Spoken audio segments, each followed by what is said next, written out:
Everybody, welcome back to AP Psychology with me, Miss Baines, your teacher, where you, my most, can take advantage of being able to pause and rewind me as I deliver you the newest content. Things will really start to gel together and make sense in a way in which you can apply the new information to our activities, our demonstrations, and get a perfect score on those quizzes and the unit tests that follow.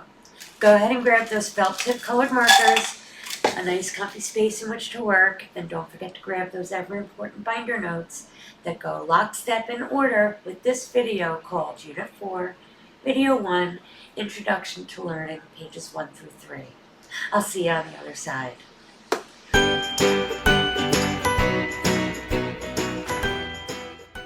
In this video, I'll be teaching classical conditioning and operant learning. This unit is titled Learning, and it is 7 to 9% of your AP Psychology exam.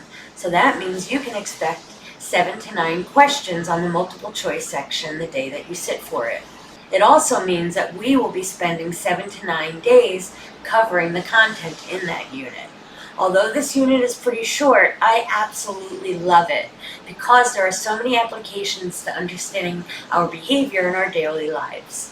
So we're going to learn about classical conditioning and operational learning, as well as touching upon a couple of other fundamental concepts. So let's just go ahead, jump in, and get started.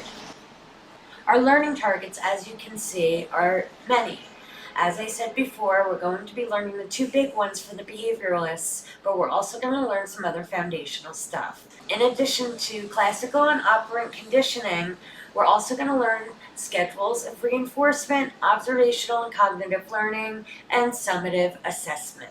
So what is learning? Learning is the acquisition of knowledge or skills through experience, study, or whatever is being taught. Some points to keep in mind is, how do we know if somebody has learned? How do we know if learning has occurred? Can you just say, yeah, I know that, and close the book? No. Learning must impact behavior before it can be considered learning. But it's not just learning. Also, another way of defining learning would be any relatively permanent change in behavior brought about by experience or practice. Our key ingredient here is experience. So when we take this little boy here, for example, looks like he's in his kindergarten class. He needs to learn that in the environment of the classroom, that if he has a question or he needs the teacher's attention to, say, use the bathroom, he needs to raise his hand first. Over time, he's going to learn how raising his hand gets him what he needs, right? Eventually, he'll be in middle school and then high school, and then maybe even as an adult in college, and he'll still be raising his hand every time that he's in a classroom environment, right? We learn as kindergartners, there's social cues of what gets us to get a chance to be heard. This is because in kindergarten, it was a permanent change in our behavior, and we demonstrate how we learned this thing, this social cue, through our nurture, our environment, not because we were, say, born with good genes of being polite, okay? Behavioralists are not about what the genetics say.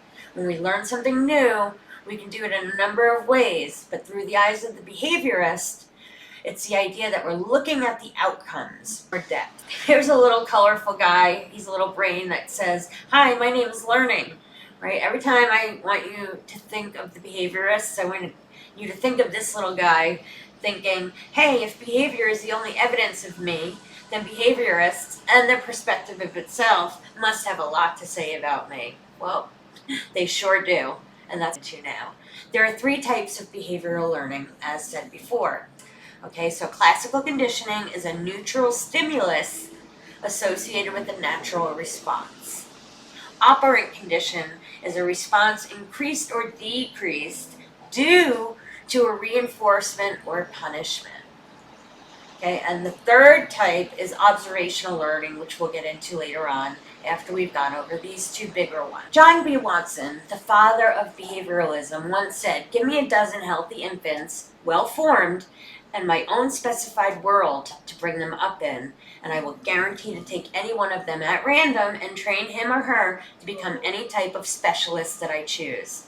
Whether that be a doctor, a lawyer, an artist, or a merchant chief, or an beggarman, or a thief, regardless of his talents, penchants, tendencies, abilities, vocations, or the race of his ancestors or his genes, right? It's a pretty bold statement. Now, I know that we've seen a lot of this in training of animals, whether it's the training of a seal or a dolphin at a show at SeaWorld, or training police animals to sniff out bombs or guns or drugs, right? Dogs, animals can all be trained through this classical conditioning that we speak of when we speak of J.B. Watson. So the classical conditioning is the learning process that occurs when two stimuli are repeatedly paired together, one of which naturally exists, until the subject responds to the original neutral stimulus. Okay? Operant conditioning is a process through which the strength of the behavior is modified by reinforcements or punishments. Okay, so that's the difference there, the reward and the punishment. Psychology should be the scientific study of observable behavior. If they had it their way, their definition of psychology would be the scientific study of behavior. Period. Okay, the mind is like a black box with the unknown circuitry.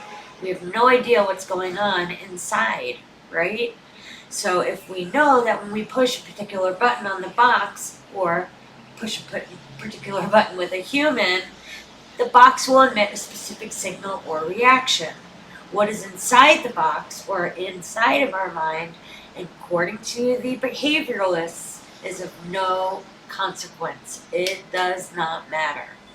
Okay, our mental processes do not matter. They didn't have x-rays to look inside and see, or MRIs to see inside and map out that different parts of the brain were in charge of different parts of learning. Okay? If they had it their way, their definition of psychology would be the scientific study of behavior. Period. It was very important to them to be a science. And in order to be a science, you have to use the scientific method and have empirical data. Empirical data are the things that we can actually measure, right? With a ruler or a beaker or a scale. And so for them, at the time, they didn't have access to brain scanning technology to map out the mental processes of different types of learning that was going on throughout the different parts of the brain. They didn't have any access to that. They didn't know. All they had was what they could see, right? What they could observe and collect data on was people's behavior, outward behavior that humans do in their daily lives. So then with behaviorism, that is the only thing that we have to study. They believed that if psychologists are going to be a hard science, they only needed to study the behavior. And so if we think about the nature-nurture controversy here, nature being genetics and nurture being the environment, it's all about the environment. Behavioralists are all in on nurture. It's the environment that shapes us, whether it's our schooling with our teachers, our parents, our babysitters, our tutors, our mentors, our friends, our enemies, our siblings, or anybody else we come into contact with. It's people from our daily interactions that influence us most in terms of who we become. Okay? The philosophy appealed to the 20th century personality, especially in America, because it was practical. It sought not ultimate explanations, but just pure common sense, knowledge that could be put to use. So this philosophy of only studying behavior enabled psychology to truly be seen as a science. Some of the men who are pictured here are the best known behaviorists. Okay, we have Ivan Pavlov, Albert Bandura, B.F. Skinner, and Garcia. Here's another example of classical conditioning from one of the famous TV shows called The Office, where one character is going to try to classically condition another character using Altoids. Okay? The key ingredient here is associating one thing with another. Association. Oh, damn. Lost another file. Gonna have to reboot again. Hey, Dwight, do you want an Altoid? What do you think? In school, we learned about this scientist who trained dogs to salivate at the sound of a bell by feeding them whenever a bell rang. So for the past couple weeks, I've been conducting a similar experiment. Dwight, one output. Okay. Altoid? Sure. Intoid? Input? Yes.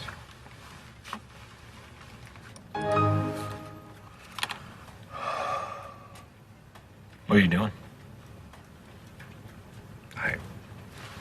What? I don't know. Well, my mouth tastes so bad all of a sudden. Ugh. Let's take a look at Ivan Pavlov, who's one of the most important psychologists for us to study. Ivan Pavlov was a Russian physiologist who actually won the Nobel Peace Prize for some of his work. He was initially researching the digestive processes of dogs when he accidentally discovered the learning process that we now call classical conditioning, right? I want to show you a little clip of a video that did a reenactment of Pavlov's laboratory. Pavlov's aim was to discover what caused saliva to flow. He rerouted the salivary ducts to the outside of his dog's cheek so that he could collect and measure the spittle. Perhaps he thought the production of saliva might be the result of a fixed nervous reflex, like a knee jerk. 5 минут 42,5 секунды. After taking many measurements of spittle, he confirmed that the dogs drooled automatically when their tongues touched food. He called the response the salivation reflex. 4,5.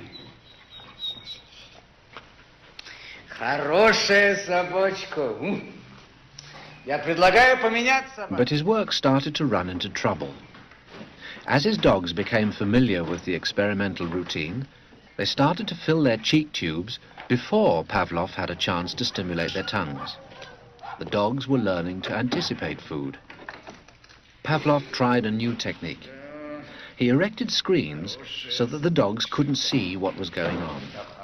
Before passing meat through the hatch, he introduced a stimulus that was totally unrelated to feeding. A ticking metronome.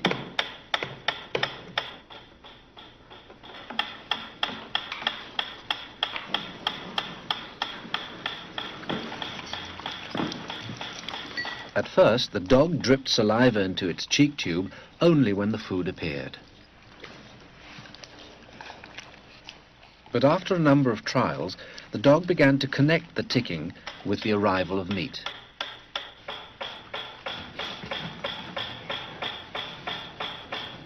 Soon, the sound alone made the dog drool. Eventually, the dog salivated as much to the ticking itself as it did originally to the presentation of food. Полная. Идите сюда. Что я говорил? He called this new response the conditioned reflex. Собака.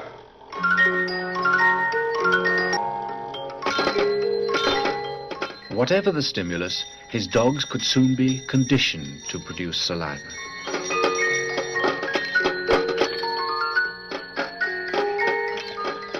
Pavlov believed that he had discovered how animals learned, even in the wild. So one little unknown secret about Pavlov is, to his dying day, he insisted that he was a physiologist, not a psychologist. He hated the idea of being called a psychologist, and he wanted to be taken seriously as a medical doctor. He insisted that he was a physiologist measuring brain. He would fire anyone immediately if they came into his laboratory talking about anything to do with psychology. John Watson was the founder or father of behaviorism, born in 1878 and died in the 1950s. Okay, in 1904, he was most famous for conducting what we call the Little Albert experiment, to fear little Albert to fear white rats. He accomplished this by repeatedly pairing the white rats with loud, frightening noises. He demonstrated that the fear could be generalized to other white furry objects. This became quite a controversial study because psychologists, like all scientists and doctors, in their experiments are supposed to do no harm. Little Albert grew up being quite traumatized by these experiments and subsequently was afraid of other white fluffy things, like Santa Claus, for example, because of the beard and his hair. Albert Bandura is most famous for his ideas on social learning. He renamed it social cognitive theory. He believes that people acquire behaviors through the observation of others, using those observations to imitate what they have observed. He also did a lot of work with imagery, that is, the person's ability to store information in your mind based on the images of how you see them. Most famously, however, Bandura is famous for the clown doll experiment. For those of you who read the 40 famous studies that changed psychology forever, you may have read about how researchers physically and verbally abused an inflatable clown doll in front of preschool-aged children. This led the children to later mimic the behavior of the adults by attacking the doll in the same violent fashion. Albert Bandura's study with the Bobo doll showed children who observed an adult behaving aggressively with the inflatable toy were more likely to show aggressive and violent behaviors later on compared to those kids who did not observe adults behaving aggressively with the clown doll behaviors and actions. B.F. Skinner is our best behavioralist known for operant conditioning.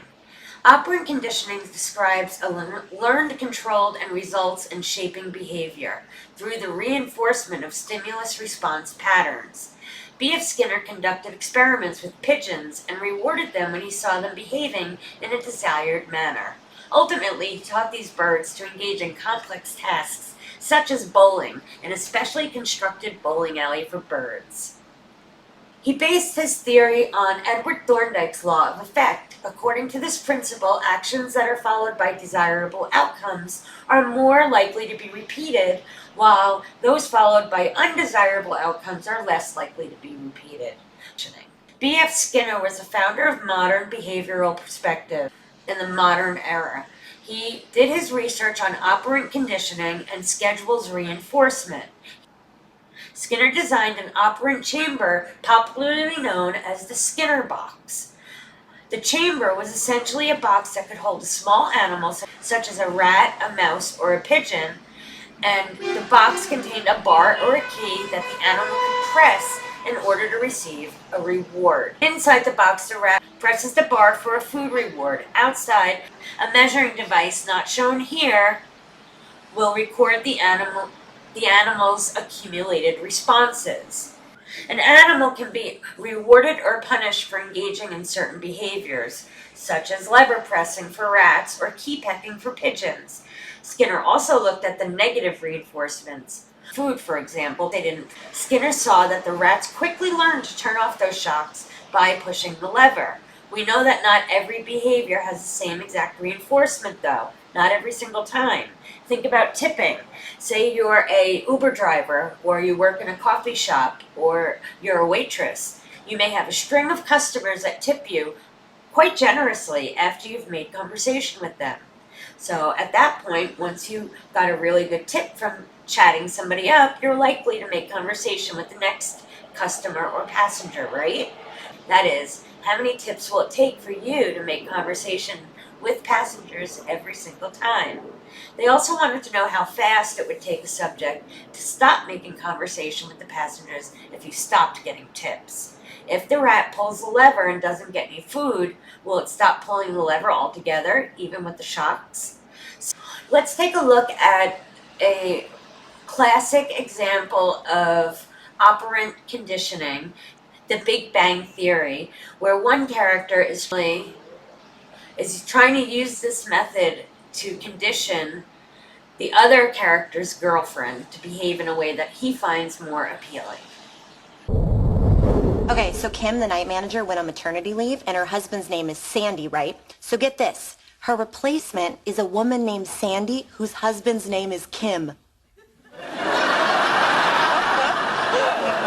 Wow. I know. What are the odds? Oh. Easily calculable. We begin by identifying the set of married couples with unisex names. We then eliminate those unqualified for restaurant work, you know, the aged, the imprisoned, and the limbless, for example. Next, we look at the set of people with... It's an amazing coincidence. Can we leave it at that? I'm sorry. Oh, Penny. It's as if the Cheesecake Factory is run by witches. Sheldon, it's as if you don't think I'll punch you. Come on, you guys, let it go. Fine, whatever. Are you finished? Well, thank you. How thoughtful. Would you like a chocolate? Yeah, sure. Thanks. What was that? You said be nice to Penny. I believe offering chocolate to someone falls within the definition of nice. It does, but in my experience, you don't. There are more things in heaven and earth, Horatio, than are dreamt of in your philosophy. That's you, obnoxious and insufferable. Oh, sorry, Sheldon. I almost sat in your spot. Did you? I didn't notice. Have a chocolate. Thank you. You're here a lot now. Oh, am I talking too much? I'm sorry. Zip. Thank you. Chocolate? Yes, please.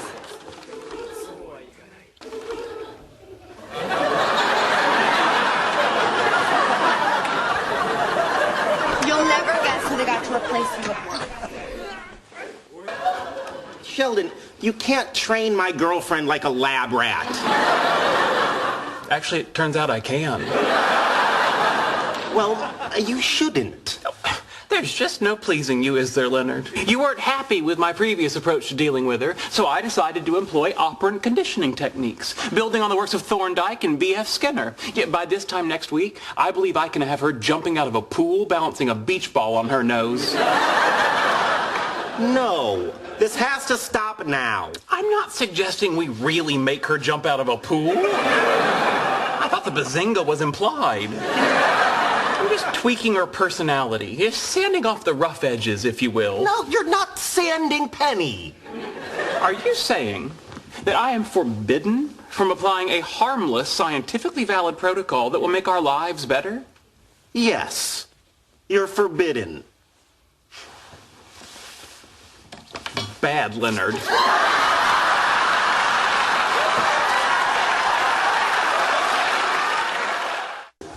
Using positive reinforcement techniques, I could train that behavior out of her in a week. No. If you let me use negative reinforcement, I can get done before we go to bed. You're not squirting her in the face with water. No, of course not. We're talking very mild electric shocks. No tissue damage whatsoever. Forget it. Oh, come on. You can't tell me that you're not intrigued about the possibility of building a better girlfriend. I'm not. Penny's qualities, both good and bad, are what make her who she is. These are so good. Unbelievable. What? I was just thinking we should probably turn into... Well, my new bed got delivered. If you come over and put it together, you can stay at my place. Really? That's a lot of work, and it's kind of late. Yeah, but if we stay there, we won't have to be quiet. Let's go. Interesting. Sex works even better than chocolate to modify behavior. I wonder if anyone else has stumbled onto that. So then, conditioning is the process of training a person or an animal to behave in a certain way or to accept certain circumstances, okay? So we are putting conditions on their behavior. We see this all the time with animals, right? Like dog trainers, dolphin trainers at an aquarium. We're conditioning a dog to sit. You tell them to sit. And we are conditioning you guys as students to raise your hand when you need to use the hall pass. All of those things are conditioning. First was classical that we explained before, and the second was operant. While we are going to continue to explore these two topics, classical and operant conditioning, there are a few other types of learning that we need to talk about as well. First up is called insight learning. So this is like your aha moment, okay? It's like, oh, I've seen this before, we can do it this way. But really, the main definition of insight learning is that we are using or combining two previously learned skills and putting them together to do something new. Really, we're just talking about what we've already known and then solving something new as well. A good example of this is shown by Wolfgang Kohler. It's important to know the psychologists that go with these guys, so make sure you take the notes here again. We're going to talk about Kohler, what he does with the chimps. He saw that chimpanzees could solve new problems by combining the behaviors that they had previously learned. So for example, Sultan, the chimpanzee, learned to pile up the boxes because he couldn't reach the bananas. So then, when he got the boxes all straightened out and he got on top of those, when they were still too far away, he went and got a stick. Then he climbed back up onto the pile, used the stick to reach the bananas, and then he was finally happy. Okay, this is the idea of insight learning. Latent learning is our subconscious retention of information. We've talked about latent dreaming when we had the sleep and dream unit. When we talked about dreams, remember that latent content is the underlying content or that subconscious content that's not quite part of your awareness. Okay, it's that stuff that you find symbolic meaning about. It's when you try to figure out who, what, where, when, and why is appearing in your dream for no particular reason. So with latent learning, instead, we change our behavior when there is a motivation later on. Okay, always happening to us as human beings. Tolman did this with the rats and their mazes. So Tolman is the guy that goes with latent learning. What he found out is that rats who explore a maze before they are reinforced to do so, and they're just kind of walking around inside this maze, kind of like checking out left, hitting a wall, go around to go get a lever of food or anything. They're just doing it. Rats who had the opportunity to explore the maze first had much faster times completing the maze than the ones who didn't have that exploration time, because they just wanted to explore. So we all create these, right? We all create cognitive maps of things that, like when you close your eyes, you can say, for example, you can picture the entire layout of your apartment or your home, right? Another human example of latent learning would be driving. So when you first started to learn how to drive, did someone have to explain to you like what a steering wheel did or how it worked? No. Well, that kind of stuff, it just happens, okay? So the next type of learning is called social learning. This is the theory that our learning process and our social behavior process are bound together. We can really just learn everything we need to know by observing others. We watch other people do certain things and we learn from them. This is what Bandura's study was all about, which we'll explore further when he did the Bobo doll experiments. All the others, when we see someone else doing something, we have learned by watching them. Okay, so we learn whether there are good consequences or bad consequences, and based on what we see them do, we make associations about what would happen if we did the same thing. Associations are important then. Associations. So some associations learned, for example, is what is the happiest place on earth? Did you say Disney? I bet you did, right? You learned at some point by hearing the commercials and hearing people talk about it and visiting the amusement park. Your entire life is to go to Disney World. And over time, that becomes a response that you answer just like that when somebody says, what's the happiest place on earth? So associations are the basis of all learning. It's the two things that we associate together in order to make or trigger a response. And another example of association might be when you hear or see the blue and red cherry lights on top of a police car. Just when you hear and see those lights flashing to pull over to the side of the road. Associative learning is really important. There are 3 different types of associations that you need to know about. Our first one up is called taste aversion. We're also going to talk about superstitions and learned helplessness, okay? There are 3 different types of associations that we see in everyday life. So taste aversion is when we associate food with an experience, particularly a bad experience, when sometimes you might get food poisoning, for example, if you go to a restaurant and ate something that wasn't fresh. The next time that anybody wants to go to that restaurant again, you're going to avoid it. You're going to avert yourself from going there because you have a taste aversion. You don't want anything to do with it based on your previous experience. Superstition, on the other hand, is when we associate a seemingly random action or item or object with an extreme outcome. The idea here, okay, is so every time you go to a football game, you wear the same shirt, right? That jersey, because if you know that if you wear that shirt, they're going to win that day. They're going to lead, you're wearing that shirt is going to lead them to victory. You know it doesn't make sense. You know it has nothing to do with each other, but it's an association that you've made and sort of, on some level in there, believe it. Finally, we have learned helplessness. This is what we have learned, that our actions or our failure is due to persistent failure. Basically, we feel powerless if we're not given an opportunity to succeed. We don't feel like we're ever going to succeed, so we just stop trying after a bunch of subsequent failures.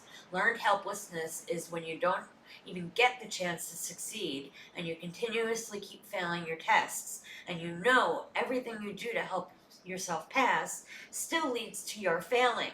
So why would you even try again? That's learned helplessness, right? Learned helplessness was looked at by a guy named Martin Seligman. He's a pretty big guy, and we're going to look at him more specifically later on in the unit and look at his study about learned helplessness. But in your notes, I want you to write down an example from each one of these 3 types of learning from your own particular life. Don't use the examples that I just gave you. I want you to come up with your own, okay? Now, Garcia, we'll talk about him a little bit. He backed up this idea of taste aversion. He basically said that we are biologically predisposed for certain taste aversions. For example, some apes are biologically predisposed to be afraid of snakes because they know they're poisonous. That's the idea, right? Evolutionarily wise.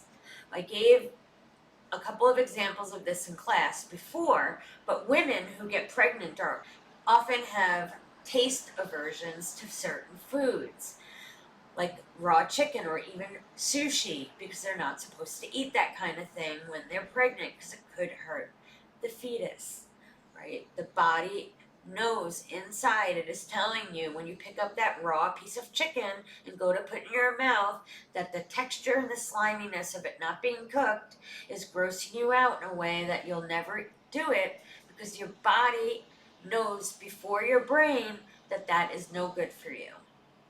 What other species can learn even when they do make associations. For example, a dog can never learn to make associations enough to speak the English language, right? We are biologically predisposed to make associations, but sometimes because we just can't learn some things, but we also have this idea of instinctual drift.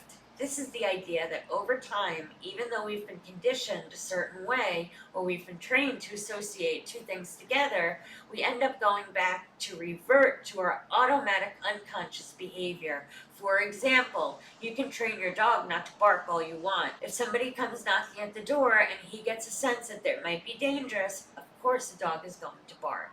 They're going to drift back to their unconscious or automatic behavior that they know, based on instinct, whether or not to bark. That's all I have for you today. I hope you had a really good time. I'm going to end here with a